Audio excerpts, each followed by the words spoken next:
Crafting a song for targeted airplay. Is that art or a business model?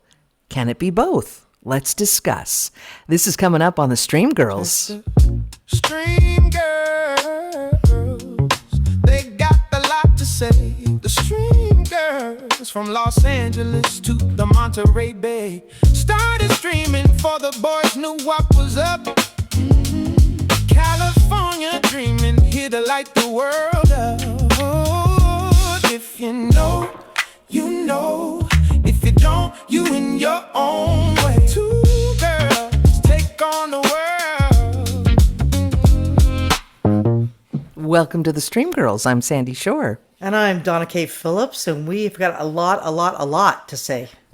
Donna, there seems to be a closed-loop ecosystem of producer, promoter, sat channel. Am I right? Yeah, and we've been hearing about it for quite a while now. We hear it all the time. We hear story after story after story because I'm on the phone a lot during the week and I am talking to artists, producers, and labels. That's just a big chunk of my week. And so I do hear this. And what's concerning about it is that it's gotten to a point where the artists believe that they can play the system a little bit. So they believe they've found a formula that they can manipulate. So they're crafting what they think is the perfect 4-minute tune, and it's going to be well received at the Smooth Jazz satellite station.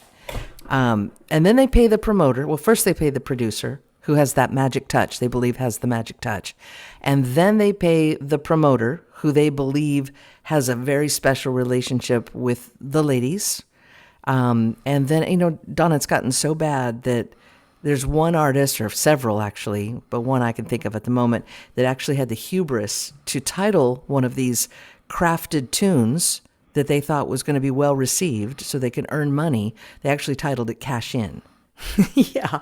That one didn't get played. Didn't get added. Ironically, yeah, it didn't get played. Imagine that. Yeah. You know why? Because people who program are smarter than that. And they always have been. Yeah. And you know what's funny about this, Sandy, is we talked about nostalgia in the last episode. And I think a lot of people knew what we were talking about because we got a lot of great feedback on that episode. And I think what we see, and it's concerning, it's very concerning, and it's quite a study in human psychology, is totally history is repeating itself. Because while you had the network or broadcast architecture back in the day narrowing the playlist and telling the radio stations what they should play, and telling the artist how they should craft their songs, now you've got artists new artists coming in willingly listening to this old, sad, tired advice, which doesn't really apply anymore, and trying to use that to work a system to basically, if I pay this guy to produce it the way that I think they want it, and I pay these guys to promote it, and I pay this network to put it out there, I paid all the gatekeepers, then I can cash in and I'll get that sound exchange money that the SAT channel plays. Well, and I don't believe anybody, on that, on that platform wants to create this new ecosystem. We talked about this with how the consultants changed how music was made 30 years ago. Absolutely. 25, 30 years ago. And that's when I said in the last episode, the more things change, the more they stay the same. Mm-hmm. And so we're seeing music changing, literally conforming to what they perceive. When I say they, I mean artists perceive, producers perceive, promoters perceive that that this particular channel that we're aware of, that is part of our ecosystem over here, that they want to play. And so they listen carefully, they study, they reverse engineer. Right. And they begin to create something that they think will sound like that song and that artist and this style and dot, dot, dot. And so now we're making music, and I'm asking genuinely, because I'm not 100% on it. I'm not sitting here with my full-on opinion. Is it art? Is it art? And I guess when I talk to artists, my feeling is you have a right to make money. You have a right to take your art out and have it, reimburse you and have a return on your investment. But when you start crafting for that in mind, and all artists do at some point, maybe, the ones, shouldn't say that. Sorry, not all artists do. A lot of artists make art because they're driven to, they're obsessed with whatever it is whatever their medium is, right? Whether it's music or watercolors or clay. Yeah.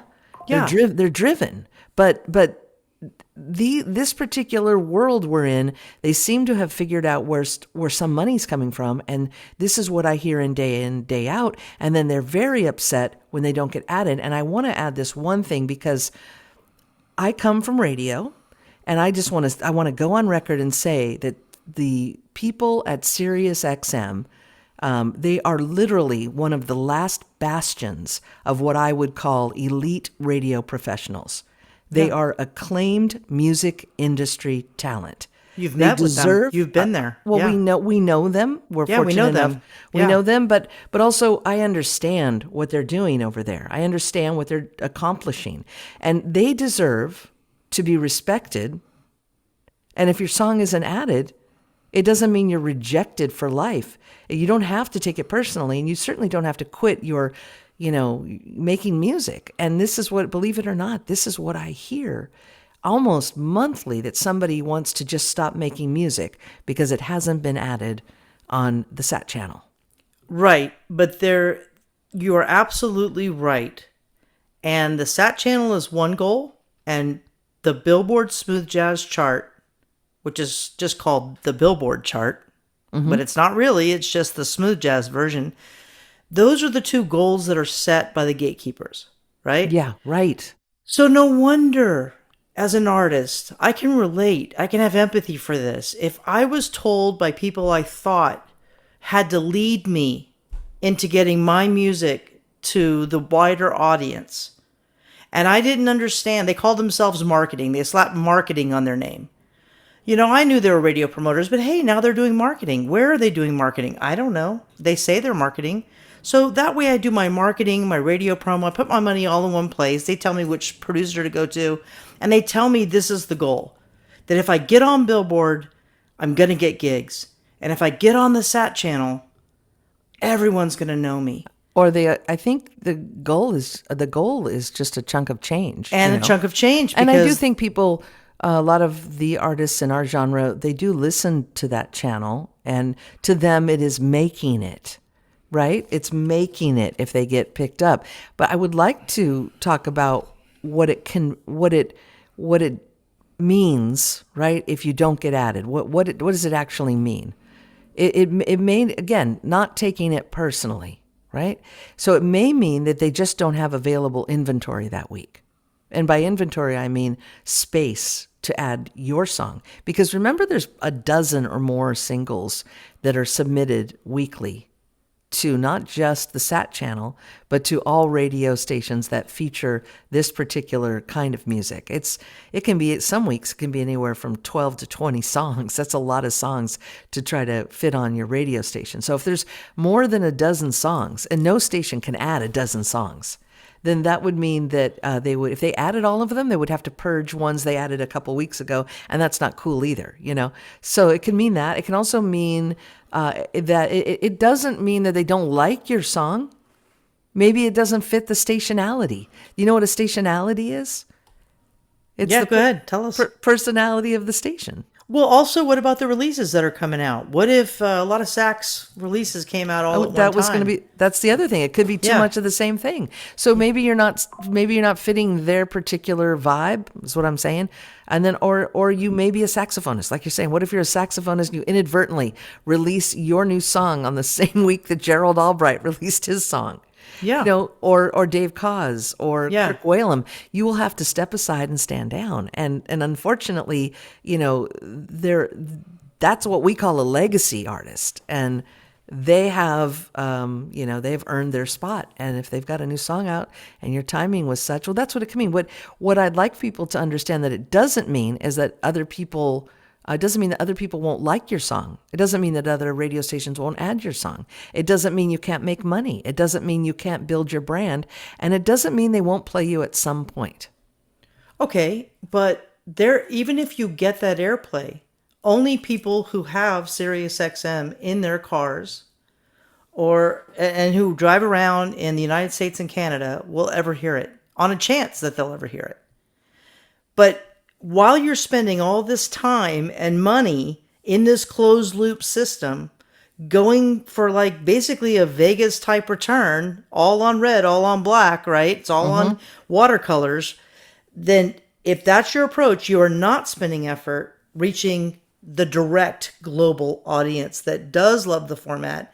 And a lot of digital stations that do love to play it are very open to new music and have a higher percentage of new music that they add to their playlist. Some stations want to be known for classic smooth jazz.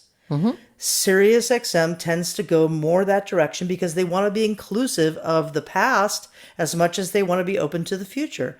They're a balanced station. They're a balanced playlist. But there are a lot of digital stations that are very, like us, they want to push the new music. They want to lean in that direction. And there are a lot of these college radio stations that if they have smooth jazz, it might be a 2-hour show. It might be a couple of shows, but it's not 24/7. And even if you look at the percentage, which we do, by the way, and we'll get into that later, we do see the percentage of new music that these stations play. And a lot of the FM stations in America right now, it's a very small percentage. The digital stations are playing more new music. You have more of a shot of getting airplay there than you do on the Billboard 18. And getting back to the stationality thing. So every radio station, or, whether it's coming to you through an FM frequency or on the internet or through a television cable channel or on a satellite, every station has its desired programming. And there is someone at the helm that has figured out what that is. And whoever is at the helm at the SAT channel understands what a good balance is. These are elite broadcasters. These are elite programmers. So when you send songs in that, you're gaming or you're manipulating or you're taking a chance on, like Donna said, betting at Vegas, and, by the time all is said and done, you've got 10 grand in on it. Don't insult them. That they know. I mean, if the song fits, it fits. If it doesn't, it doesn't. But my point is when they're programming these stations, they want to hear the library material, the stuff that, what I like to call the foundation or the cornerstone of smooth jazz. They want to play, and they should play, and their audience has come to depend on a Grover Washington Jr. and a George Benson, In addition to the new stuff. Because it's a background channel. That's what they want to be, a channel that is in offices, is in homes, and is in cars while you're going about your life. It's a great way to fit into someone's life. But they're not there to push the new players of smooth jazz. That's not their job. They're trying to appeal to a wider audience. Well, at this point, I'm going to say this. Like if someone said that about me, I was making a background music station, I'm not sure I would be feeling very flattered, but I'm just going to put it out there. If anybody wants to come on this show from Sirius XM and talk to Donna directly, or talk to both of us about, that, we would be honored, and I mean it genuinely, honored to have you. No, I'm not throwing shade to represent. I'm just saying that what you're trying to say, I mean, those artists that I just mentioned, they're not necessarily background. I believe what you're trying to say is they're creating a comprehensive environment that maybe is a little bit more. No, listen, what I'm saying is... What are you trying to say? I'm trying to bail you out. You're not bailing me out of anything, because I'm making an excellent point. The very first listener we had on smoothjazz.com was a college student that loved to listen to us in the background while he studied.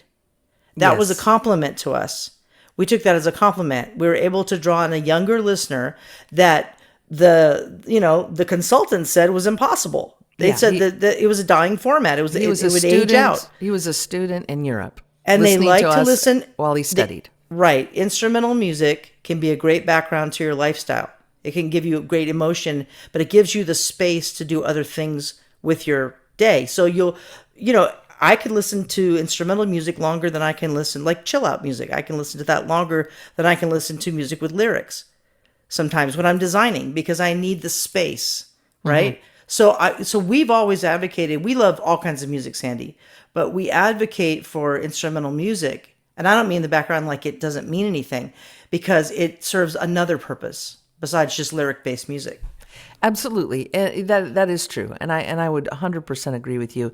And we appreciate the fact that, all of the stations that are playing this kind of music make an effort to add new songs. In fact, the ones that you have on your list there that have such a low percentage of new music, they're not these stations. They're not the bigger stations. They're the smaller college stations that are day parted in their programming, and they don't have as much inventory on the air to play smooth jazz, and certainly not the brand new stuff.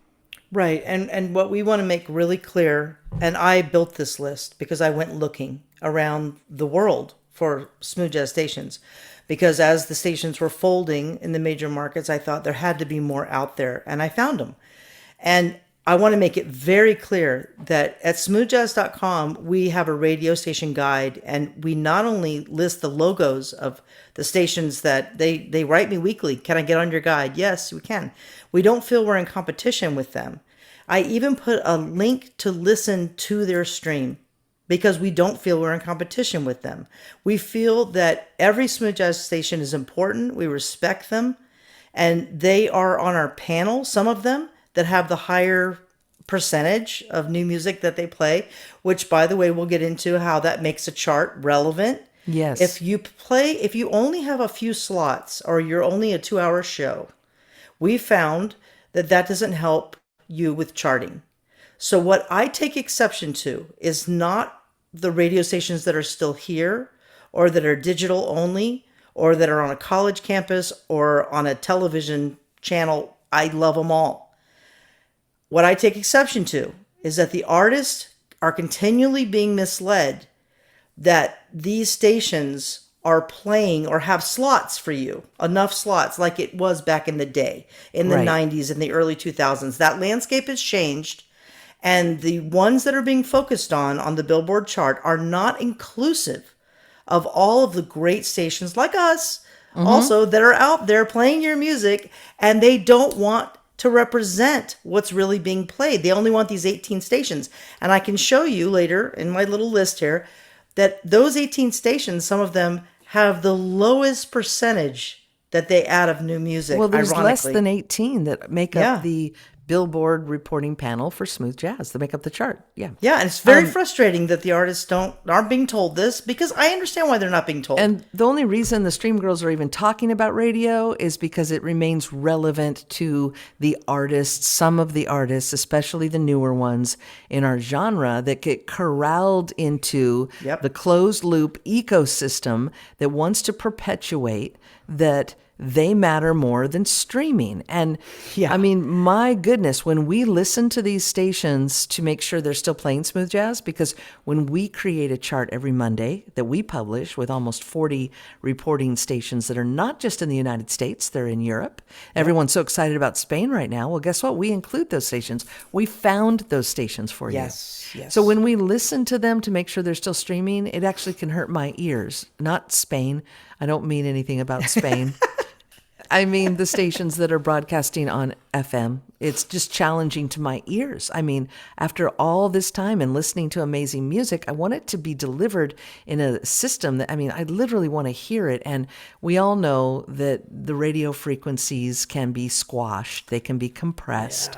And it's challenging. So the Stream Girls, we do advocate for streaming. And the primary reason is, should you feel locked out? Should you feel gate kept? Should you not be added to, the station that you desire the most because everybody's putting such a big pressure on that?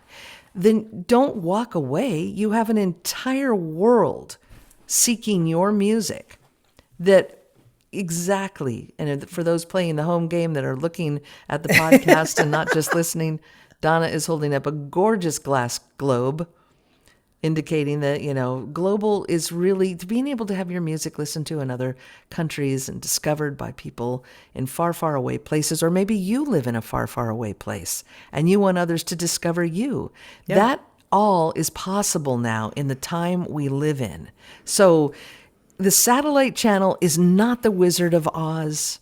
And as a recording of artist, you do not need to follow the yellow brick road, because Oz never did give nothing to the Tin Man that he didn't already have.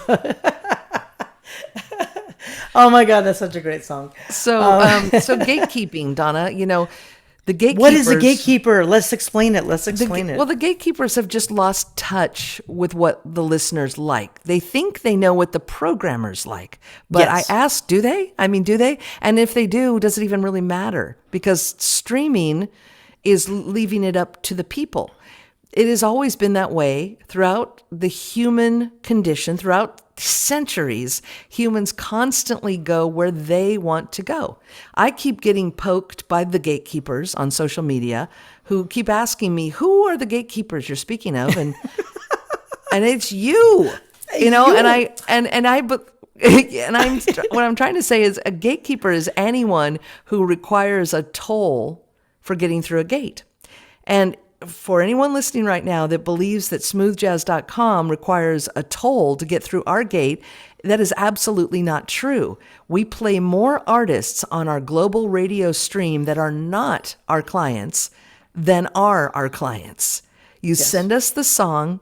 If we like it and it fits our stationality, it fits the vibe of what we're trying to do over here, what we're trying to say, regardless of your orientation, whether it is vocal, bass-driven, world music, has a little rap or reggae in it. If it fits, we're going to play it. That's the end of it. There is no toll for us to add you to our global streaming platform. So we're not a gatekeeper. Or French accordion. Yeah. If you want to play if you want to hire Peter White to play accordion on your next single, and it feels right and it's integral to the song itself, it's we're going to play it. We're going to play it. It's funny because on our way to getting ready to do today's episode, we got hit up by one of my favorite artists who's really on the edge of smooth jazz, but really fit back in the day, and then we got hit up by a programmer who was really big in Florida, who sent us a great R&R article, which we'll post on our socials for everyone to see how history R&R is for the newcomers to the smooth jazz 2.0 world that we live in. It stands for radio and records, and it was so much bigger in radio than Billboard, and it was so much, and the Gavin report, and she actually sent us an article from October 13th, 1995, opening Pandora's box on consultants. And ironically, this was before there ever was a streaming platform called Pandora, which is now owned by the satellite. Right. And so it's just so like the universe lining up that we heard from this artist about all of her stories about how she was doing so well, rising up and getting gigs in smooth jazz as a singer-songwriter who leaned jazz, and it really worked well for the format back in the 90s. And she was really thoroughly happy that the format was so open to her, right? The doors were opening for her. And that's one of the things I noticed in the mid-90s, how open the format was and how open the artists were. I just love that about smooth jazz. It was very unique. And that is what got squelched. And that is what got gatekept. And, broadcast architecture was the common denominator. And also this programmer that reached out to us from Jacksonville, she had to go through it. She said, don't even get me started on this, but let me show you how this is completely repeating itself. And there was a whole, what we talked about, where the different programmers from different parts of the country, some are still programming, some are still running labels, had opinions about the role of this consultancy, but the methodology is what was called out as not being accurate, right? It was one way of seeing how songs needed to change in their opinion in order to be more palatable to the audience. Mm-hmm. And that is a very top down, like you got to go through all these people that tell you how to change your song. And by the way, these consultants and these radio promoters are not musicians, have never risked $1 or any time in a studio putting out music. They have never tried to get distribution themselves or had to get a record label deal. They've never put their heart and soul into a song. They don't know what it's like to be an artist, but they're giving the artist all these guardrails and these goals that they have to hit. Don't you want to be on Billboard? Well, in order to do that, you'll have to go to this producer and you'll have to take out these instruments and you'll have to formulate your song this way because that would make their job easier. Right? Yeah. Have you ever asked yourself as an artist why you would let these people tell you this as opposed to just doing what we did, which was go directly to the audience, make a global audience? First of all, we had to find that global audience, right? 12 years of free bandwidth got us that audience. We built that audience, yeah. We built that audience for you guys. When so you guys can let the smoothjazz.com audience decide. When smoothjazz.com started, we were brought into the under wing of AOL, who was building what they called a mega server. And they needed quality broadcasters who were willing to broadcast on the internet.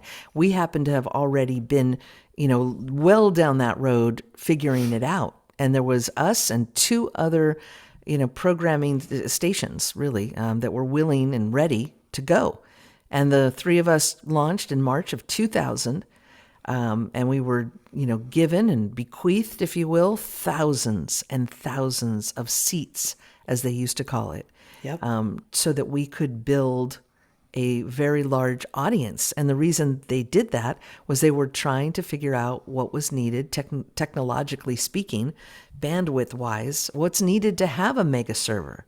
How do you broadcast on the internet? Let's ask some, radio professionals who are in the right place at the right time and had already begun. And that was us. And so because, as Donna's saying, because we were there at the right place, right time, ready to go, literally ready to go. We'd been ready for 2 years. Thanks to Bill Goldsmith, which we always will. Bill Goldsmith was the man. Tip of the hat to Radio Paradise. Yes, yeah. Radio Paradise was the leader. And Bill for helping, for letting us draft him basically from behind, and he guided us. He was our Sherpa. Yeah, he was. And so, because of that, we did build an audience, and I think what the most surprising thing for everybody was that smooth jazz became a globally accepted and loved and used music format by younger people.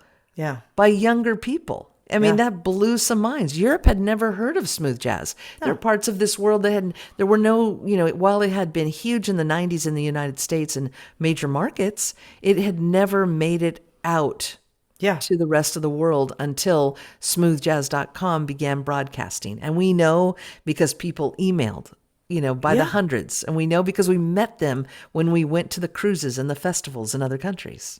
Absolutely. And it was so exciting because we had been talking about it internally, Sandy, and then we went out there and saw it.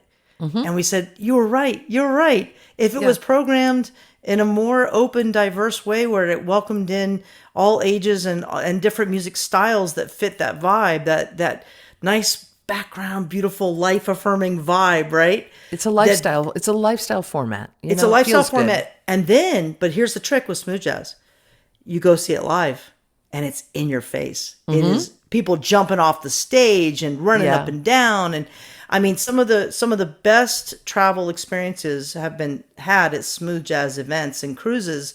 And we were so excited when Smooth Europe started because we really felt like what we started a decade before that laid the groundwork for those seeds to get planted and for Christian and Sonny to then pop up all the events they've done in Europe. And to watch that come to life has just been amazing. And we were actually told by the, by the people that initiated the Mallorca, the Spanish festival, the Mallorca Smooth Jazz Festival, that they were listeners of smoothjazz.com and fell in love with the music, Jauma and Pilar, and that they heard about Christian's event in Germany, got on a plane, went to that, met Christian, and invited him over to Mallorca to see if it could be done there. And that is where we feel the privilege of being able to deliver this service and to deliver on a global level. It really is beyond our wildest dreams, although we did dream it, and it really, really makes us feel very good and very proud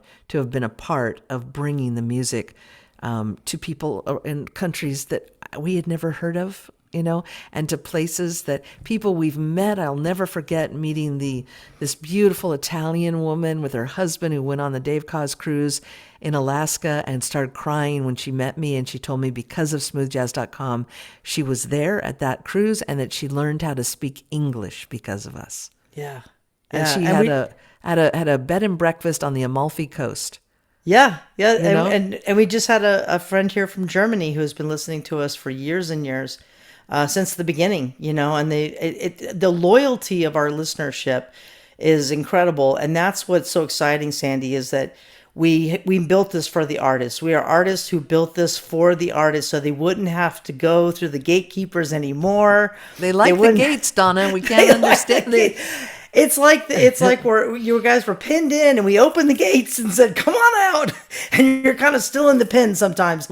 And that's why we're trying to bring up the closed loop system, just to say, look, if it's your choice, it's your choice, but it is a choice at this point. There's another way. Yeah, and you can do it all at once. Nobody's saying here on this show, don't work with a radio promoter. But don't call it marketing. But do not call it marketing. Don't call it marketing. But if that's where you want to spend your money, just don't get all bummed out when you don't get added to the SAT channel. Because I'm just saying that yes, that would be wonderful. I hope it happens for you. I'm saying when it doesn't happen for you, there's still an audience out there. And today's world allows for you to find your audience, to work with somebody who can take you directly to hundreds of thousands of weekly listeners.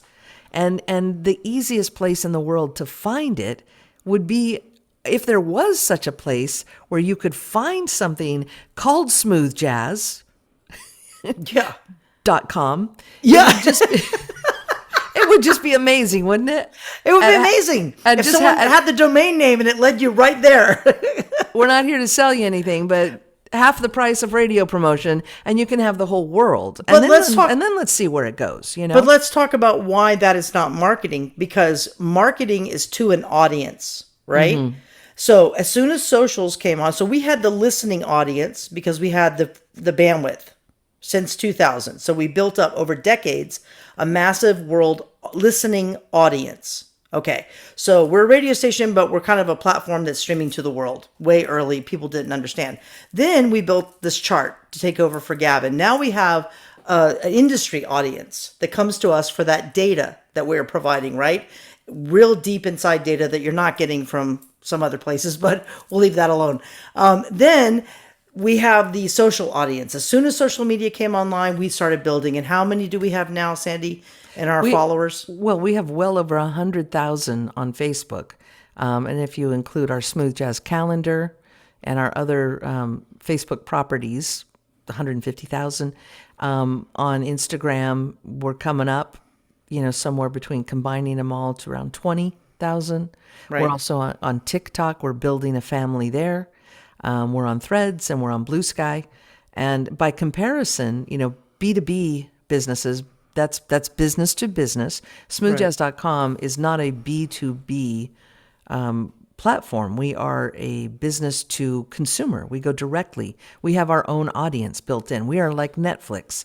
We are like Sirius XM, but we're dedicated to one genre. Actually, two, if you count the chill out, and the lo-fi and the EDM that we play on our other channel. We have a very large following. And if you look at what radio promoters have on a social media level, they have a couple thousand, 2,000-3,000, and that's being generous. If you look at the SAT channel they have a lot of channels on the satellite. Their Smooth Jazz channel has about 20,000 on Facebook. So it's something respectable, but it's not 100,000 and it's not 150,000. So and our point isn't to flex our muscle. Our point is to say, look how easy it is to find a community like smoothjazz.com. And we are here for the community. And in our community, not only is an audience, but it's the artists and the industry. We're here for everyone. We've always wanted to be here for everyone. We Right. don't want you behind gates. We don't No. want you locked out. We want you to be featured on festivals and events. We want Yeah. your music to be heard. We want you on our playlists. We want you on our radio stream. And we want to help you get on all of the stations that are still featuring this music, that are still professional, and they're still delivering it. We want that for you. Right. And we also built a subscriber base, and we have many different mail lists that go to different parts of the audience, the clients, the industry professionals, the radio stations. We have all those lists as well. And the newest thing we just did was we've been developing some pretty massive playlists. Yes. So We have a dozen of them now. we have a dozen playlists now, and I'm going to be putting out the promotion on that. So, and you are adding people to your hit list, and we actually take our chart and make a playlist. All 4 of our charts we make a playlist out of, including Every our week. annual charts. Every week. Every and, week. and Donna has made sure that they're not only on Spotify and YouTube, but she has put them on Apple and Amazon Music and YouTube Music and Deezer and Tidal and SoundCloud. Yep. And I don't know, you've gone down. I haven't seen you for a while. You've had your mining hat on. down in the dregs there. But I want to explain to people why. So radio airplay is important. Airplay on other stations is important, but also playlists are important, right? And so we're seeing that now. This is not up for debate anymore. People are trying very hard. If you look in your feeds, you're probably getting hit up all the time how to get on playlists, right? These are the new influencers, and how to get your music to blow up on the streaming platforms is to get on playlists and to reach the curators. Well, so we're doing this simultaneously. We're helping you reach the curators, and we're helping you reach radio. Which is called organic playlisting, by the way. It's the only thing allowed by Spotify. Right. You cannot start flirting with bots. No. You'll We've get had in some trouble. people Your do it. Your music will come down. You'll cash out. You'll not cash in, you'll cash out. Yeah, you'll cash right out, and it's quite a punishment. So I just want to. This is the landscape. I'm going to show it to everyone who's watching, and then we'll put it up later on so people can see it On social media. on the social Stream media. Girls. Yeah. Okay, so this is the Billboard 18 right here. The first 2 on the list are Sirius XM and Music Choice. That's 2 channels, as Sandy calls them. They are not stations; they are channels on a larger platform. Then the next 3 are small market stations, FM stations. Back in the day, these would have been considered very small market stations. Then you've got about 6 college radio stations. These are not full 24/7 smooth jazz. These are shows. So maybe 2 to 4 hours, depending on the DJs that volunteer their time for these. The rest of about little under half are programmed by the Smooth Jazz Network. That is one man, again, deciding the programming and who gets played for almost half of the Billboard chart. At least influencing it. Can you hold it up one more time and pull back a little bit like you did? Yeah. And this is for people who are watching the podcast. We know that now video is a thing, and so if you can see it, it's the videos on Spotify and a number. But if you go to the other side, it could just be what I'm viewing. Yeah, right there. Come over a little bit more. It's and weird. Then that way. It's like backwards. Yeah. Oh, okay, got you. So yeah, and then we will post this so you can see it. And remember, there are 13, 14 stations on the Billboard Smooth Jazz chart. Basically, what Donna just said in a rough recap is that approximately half of them are being influenced by the network, which is why your radio promoter asks you to go spend money with them. Thanks. Yeah. Tom. And this is the same thing you'll see again talked about in the radio and records loop system. Yeah. This is the same thing that was going on in the mid-90s, which you'll read about in the radio and records that Shannon West shared with us earlier. But this is our chart, okay? And we did, by the way, I was going for 100 stations because I just wanted to have them all, right? You had it at one time. I had 100 stations at one time. And there's still another chart that's trying to have like 80. But I'll tell you what, the reason we don't have 100 is we have what's called relevancy. And it's a little math formula that we do based on how many songs a station plays per week, how many of those are current releases, meaning that a chart is only worth, there's no point to having a chart on old songs, right? Charts are about new releases. Yeah, new music chart. Yeah, And so let me give you just a little quick wonky DJ factoid. Yeah. Every hour, approximately 13 to 15 songs play. And depending on how many commercials you have in that hour. It could be 12 if you're a very successful station because you have commercials, right? So we'll say a dozen, right? Dozen or so. So then how many out of that 12 to 13 songs are new or have been released in the last 18 months? That is how we determine the percentage. On smoothjazz.com, it's literally about, we are new music oriented. That's what our niche is in this, in this ecosystem. We like to feature new music. Doesn't mean we don't play library or legacy artists. We do, but it's reverse of most stations. So we're about 60 to 75% per hour new music. Yeah, we're high. That's our niche. The majority of the stations that report their playlist to us every week, so we can comprise a top 100 airplay chart for you, they average between 25 and 50% new. Yeah. Just so you know. Yes, and some of the digital broadcasters are a little higher. However, they don't report anymore.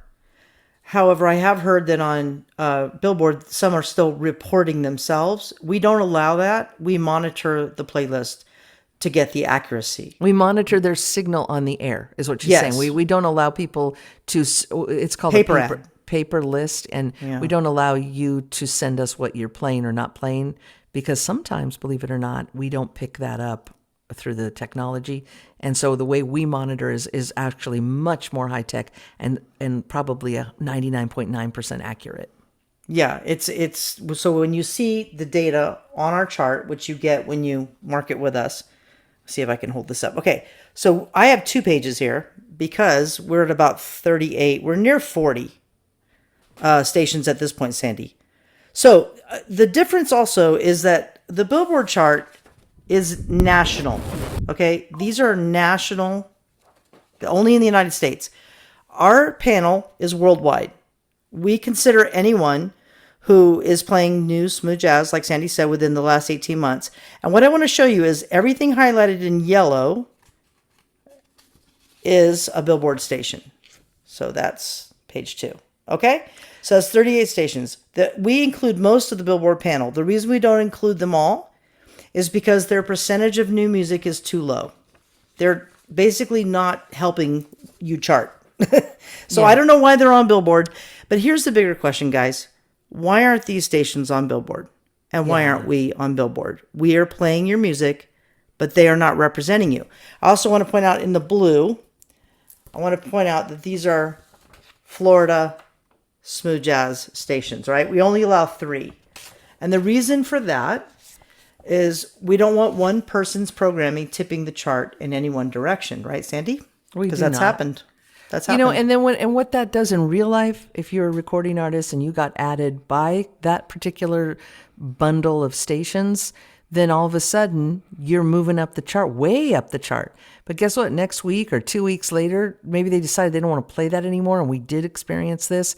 You get dropped, and you don't just get dropped on one station. You get dropped on 8 stations. And now you're at the bottom of the barrel and you're mad at us. And we just, and it's like, no, we're not doing that. You can never let one person influence a chart that much. I mean, I don't even need to explain that, do I? I think we all understand if you color something too much, it is no longer an authentic or an accurate accounting. Do I need to explain that? So why are we doing it? And when Donna says we're not on the chart, even though they have reviewed us carefully, and we were so close, we're still not on that chart. Some promoters like to say it's sour grapes. No, they're the ones missing out. In fact, the promoters are missing out because we play more new music than any other radio delivery system in this genre. So you need to have some sour grapes because so why do you only care about this? Why? How much do you? It's unfortunate. How much do you feel is worth to pay to just see that much of what's being played out there? That's the question.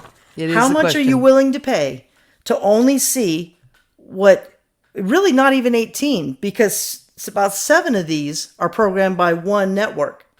So that's one programmer, right? That's it. So you got very few opinions that you're paying a lot of money for every week. And are you seeing the spin data on these, by the way? Because I've seen lists come over with names of stations, but I've never seen spin data associated like we provide on our chart tracking. Because you should be seeing how much you were added, how many stations dropped you. You should understand what those terms are, not just be given a list, right? And that is not marketing. That's not even close to marketing. That is a closed loop system. That's not even metrics. No, it's based on nostalgia. So Donna leads us to our last segment here called Level Up. This is where we decode and we debunk. Ready? Okay, let's do a little decoding and debunking. So a radio station. I mean, I know it sounds like we go basic, but believe it or not, sometimes we all need refresher courses. Yeah. And not everybody knows. I have heard recently people refer to radio stations, industry people that have been at this a very long time that know better, have referred to radio stations as platforms. So let's review. A radio station is an outlet. It can be on an FM frequency. It can be on Shoutcast. It can be on the internet. It can be on a cable station or, I'm thinking Music Choice. But it is one station, right? It's serving typically one city, one region, or one college campus. A platform is a larger foundational base or structure, right? It's got more than a frequency, and it can be found on numerous levels. Like it's got multiple arms, like a website, a stream. It can have an app. It has third-party access and resources. So a platform also supports more than one activity. It has a variety of products and services. So radio stations are not platforms, and radio promoters are not marketing agencies, right? No. So that's today's leveling up. And we will, of course, return with more. If there's something you would like us to cover on the Stream Girls, if there's a topic, you know how to reach us. Just either DM or we're easy to find. We're Sandy at smoothjazz.com and Donna at smoothjazz.com. Yes, and can I just add that let us know. Just one more thing. If you have a question about instrumentation or vocals being added to your song and you're being told to change things in a way that you find are unintegral, please give us a shout and we'll give you some insight on that. Let's talk vocals on the next show. Yeah, let's do it. Okay, let's do the next show. We're going to cover some vocals. I'm Sandy Shore. Thank you so much for joining me. I'm Dr. K. Phillips. Go have a beer. Check the Stream Girls. They got a lot to say.